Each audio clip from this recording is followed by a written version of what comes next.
तो दोस्तों नमस्कार। प्रतिभा स्टडी पॉइंट में आपका बहुत बहुत स्वागत करता हूं मैं। दोस्तों सीटेट 2022 का हमने 2 वीडियो अपलोड किया है चैनल पर, जैसा कि आप लोग उसे देखिए। और मैं तीसरा वीडियो लेकर आया हूं सीटेट 2022 के लिए। आज कल आपको मैंने बताया था सीटेट 2022 मैथ का सिलेबस, उसमें 2 पार्ट बताया था। एक जो आप क्वेश्चन न्यूमेरिकल्स पूछे जाते हैं वो है, और यहाँ पर दूसरा पार्ट था आपका पेडोलॉजी। 30 क्वेश्चन में करीब 15 क्वेश्चन पूछे जाते हैं, है ना। तो गणित शिक्षण के बारे में, मैथमेटिकल पेडोलॉजी, गणितीय शिक्षण। अब गणितीय शिक्षण में आपका पहला है नेचर ऑफ मैथमेटिक्स, गणित की प्रकृति कैसी होनी चाहिए। तो ऐसे इस प्रकार के क्वेश्चन उसमें पूछे जाते हैं, जैसे गणित की प्रकृति सरल एवं अन्य विद्यालयी पाठ्यक्रमों की अपेक्षा क्या होता है, सुदृढ़ होता है। और दूसरा है तार्किक, अधिक स्पष्ट एवं क्रमबद्ध होना चाहिए।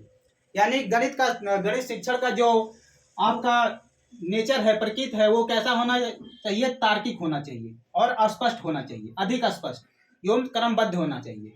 गणित अगर तार्किक नहीं है तो वो गणित है ही नहीं। इसका मतलब है बच्चे के अंदर अगर आप गणित उसको बता रहे हैं तो उसमें तर्क करने की क्षमता आनी चाहिए, उसको आप तर्क करने की क्षमता विकसित करें उसमें। तो ये आपका हो गया तार्किक एवं अधिक स्पष्ट और क्रमबद्ध होना चाहिए। दूसरा आपका आता है इंपॉर्टेंस ऑफ मैथमेटिक्स, यानी गणित का महत्व क्या है।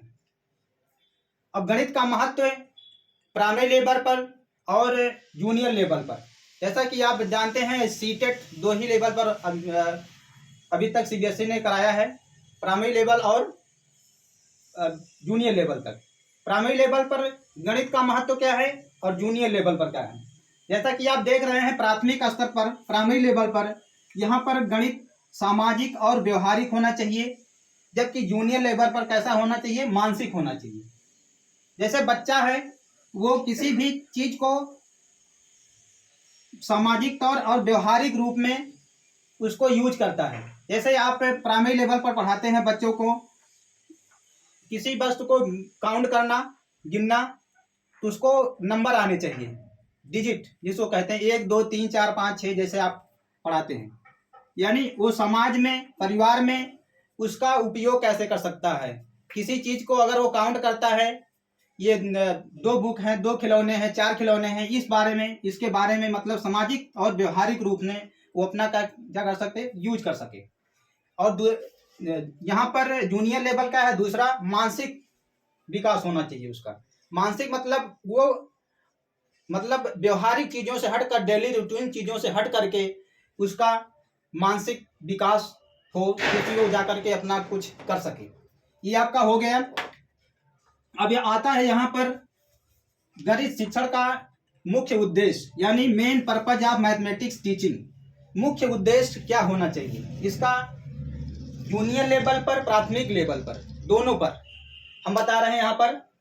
और प्राथमिक लेवल पर गणित का मुख्य उद्देश्य है क्या, हम 1 से 5 तक क्लास वालों के बच्चों को क्यों पढ़ाते हैं गणित, इसका क्या उद्देश्य है। संख्या संबंधी कौशल का विकास होता है, संख्याओं से रिलेटेड जो भी कौशल हैं वो क्या है, उसका विकास करना है बच्चों के अंदर। जैसे हमने बताया आपको कि सामाजिक और व्यवहारिक, सामाजिक व्यवहारिक मतलब डेली रूटीन में वो अपने कार्यों को, अपने जो कार्य करता है उसको कैसे, उसका एक टाइम टेबल बनाता है, रिकॉर्ड बनाता है, उसको इस चीज़ पर आना चाहिए। चीज़ों को जैसे दुकान पे जाता है किसी चीज़ को खरीदने के लिए, कोई चीज़ है, अब उसको संख्या में खरीदता है या उसको उसका मापन तौल जैसे ग्राम होना चाहिए, किलोग्राम होना चाहिए, उसको ज्ञान होना चाहिए। तो संख्या संबंधी कौशल का विकास होना चाहिए, माप तौल इकाई का विकास होना चाहिए, है ना। माप तौल 1 किलो 2 किलो, है ना, 250 ग्राम, ये सब चीजें उसका विकास करता है प्राथमिक स्तर पे गणित। जबकि यहाँ पर गणित संक्रिया का विकास करना, गणित संक्रिया का विकास करना का मतलब क्या है, गणित संक्रिया का विकास, जैसे संक्रिया मीन्स ऑपरेशन। ऑपरेशन गणित में आप जानते हैं एडिशन होता है, मल्टीप्लिकेशन होता है, सब्ट्रैक्शन होता है और डिवीज़न होता है। ये प्राथमिक लेवल पर बच्चों को बताया जाता है कि किसी भी दो वस्तुओं को जोड़ा जाता है कैसे, या दो नंबर को कैसे जोड़ा जाता है, संख्या को घटाया जाता है, भाग किया जाता है। ये संक्रिया मतलब वही चारों आप कह सकते हैं, घटाव, जोड़, घटाव, गुणा, भाग, उसके बारे में ये क्या प्राथमिक स्तर पर बच्चों को बताया जाता है। तो गणितीय संक्रिया का विकास करने के लिए ये गणित पढ़ाया जाता है बच्चों को। मूर्त से अमूर्त धारणा का विकास करता है। मूर्त मतलब जैसे कोई चीज फिक्स्ड होता है ना, उसमें उसको बच्चों को बताया जाता है तो उसको पता नहीं होता है कि ये चीज अस्थाई है। वो अस्थाई क्योंकि अगर उसको ये बता दिया जाएगा कि ये अस्थाई है, तब तो उसका विकास वहीं पर रुक जाएगा, उतना ही समझ पाएगा वो। कहने का मतलब वो रट लेगा उस चीज को। तो आप जानते हैं गणित रटने का विषय भी नहीं है। तो मूर्त से अमूर्त धारणा का विकास करता है, यानी बहुत ब्रॉड कि जितना वो सोच सके उसका विकास करता है। ये संश्लेषणात्मक योग्यता का प्रोत्साहन यानी सिंथेसिस का प्रोत्साहन करता है, बढ़ावा देता है गणित प्राथमिक स्तर पर। यानी कि कई चीजों को जोड़ना, संश्लेषण मीन्स होता है जोड़ना, कई चीजों को जोड़ करके किसी बस उसको समझना गणित समझाता है, बताता है। ये प्राथमिक स्तर पर आपको बच्चों को बताना चाहिए। ये सब इसमें आते हैं। तो क्वेश्चन इस प्रकार से प्राथमिक स्तर पूछे जाते हैं कि गणित की भाषा या गणित का महत्व, उद्देश्य क्या है, मूर्त से अमूर्त का है या अमूर्त से मूर्त का की तरफ ले जाता है। प्राथमिक स्तर पर आप क्वेश्चन में मिलेगा आपको मूर्त से अमूर्त का की तरफ गणित प्राथमिक स्तर पर ले जाता है। ये आपका हो गया। या संश्लेषण विधि पर ये काम करता है, प्राथमिक स्तर पर गणित पढ़ाया जाता है। अब आप आइए यहाँ पर देखते हैं उच्च प्राथमिक स्तर। जैसा कि हम अभी तो उच्च प्राथमिक के लिए वीडियो नहीं अपलोड कर रहे हैं, फिर भी हम यहाँ पर आपको समझा देते हैं। गणना संबंधी कौशल का विकास। यहाँ आप देख रहे हैं संख्या संबंधी, संख्याओं के बारे में जानता है। जब वो संख्याओं को जान लेता है तो उसका गणना, है ना, जैसे 1 से लेकर के 1000, 10,000, 20,000 या लाख, करोड़ तक पहुंच जाता है। वो क्या है, ये गणना संबंधी कौशल का उसमें विकास हो जाता है। परिकलन संबंधी कौशल का विकास, परिकलन कह सकते हैं, कैलकुलेशन कह सकते हैं, है ना। उसमें उसको सवाल को, क्वेश्चन को सॉल्व करने का जो क्षमता होता का विकास होता है, कहाँ होता है, उच्च प्राथमिक स्तर पर हो जाता है। ये अमूर्त से मूर्त धारणा का विकास करता है, यानी अमूर्त से मूर्त की तरफ ले जाने का विकास किस स्तर पर किया जाता है, उच्च प्राथमिक स्तर पर बच्चों को बताया जाता है।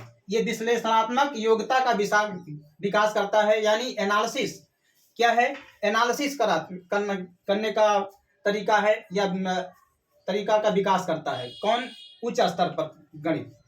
तो इस प्रकार के आप देख रहे हैं विश्लेषण, यानी जैसे हम कह सकते हैं कि अगर कहा जाए दो संख्याओं का गुणा करना है या कई संख्याओं का गुणा करना है, जैसे हम कहते हैं 2 गुणे 3 तो 6 होता है ना। लेकिन अब बच्चा ये रट ले कि 2 गुणे 3 ही केवल 6 होता है, तो ऐसा नहीं है। 2 गुणे 3 या 3 गुणे 2 कह सकते हैं, 3 को पहले कर दे या 2 को पहले कर दे, तो ऐसा आप उसमें ये तर्क करने की क्षमता आ जाए या एनालिसिस उसको करने की क्षमता आ जाए। ये सब विश्लेषणात्मक योग्यता का विकास उच्च प्राथमिक स्तर पर होता है। तो दोस्तों, आप लोग गणितीय शिक्षण यानी मैथमेटिकल पेडोलॉजी के 3 हमने हेडिंग आपको बताया है। गणित की प्रकृति, गणित का महत्व और गणित का मुख्य उद्देश्य क्या है प्राथमिक स्तर पर और उच्च प्राथमिक स्तर पर। तो आप लोग इतना पढ़ें और इसके बाद मैं कल अगले वीडियो में पुनः लेकर आऊँगा। इसी पेडोलॉजी का ही हेडिंग होगा, टॉपिक होगा। तब तक के लिए नमस्कार, धन्यवाद।